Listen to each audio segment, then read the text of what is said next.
సావు దప్పి కండ్లు లొట్టవైన సాత్రమైందుల్లా పాపం ఇగో అన్నకు గంత ఉద్ధార్కం చేసింది. మరి మహబూబ్ నగర్ జిల్లా దేవరకద్ర ప్రభుత్వ దవాఖానాల పనిచేసేటి ఓ నర్సు జ్వరం వచ్చిందని ఆస్పత్రికి పోతే పరీక్ష చేసి దినాం 2 సూదులు కొడితే గాని మళ్ళా మామూలు మనిషివి కావన్నాడట డాక్టరు. ఏ సూది మందేయన్నో సిట్టి మీద రాసి నర్సు దగ్గరికి తోలిండట. ఇక పోడుతోనే నర్సమ్మ డాక్టర్ రాసిన జ్వరం సూది ఎయ్యన్న ఎర్రి కుక్క గారితే ఏసేటి రెబిస్ టీకా మందు సూదిలకు గుంజి తుంటికి ఎయ్యనేసిందట.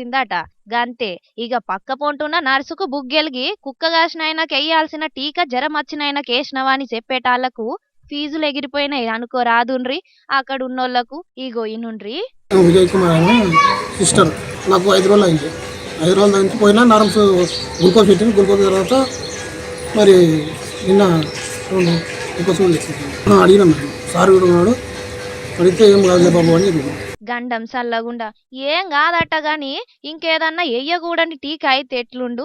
ఏం కథవు జర చూసుకోవద్దా అని కోపానికి అత్తుండ్రు ఇప్పుడు గీ ముచ్చట తెలిసిన దేవకద్ర పబ్లిక్.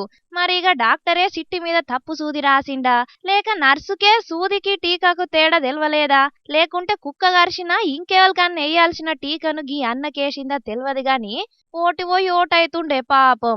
డాక్టర్ కు చెప్తే ఏం కాదన్నాడట గాని ఏమన్నా అయితదేమోనని మస్తు బుగులు పడతాండ్రట పాపం ఇంటోళ్ళు.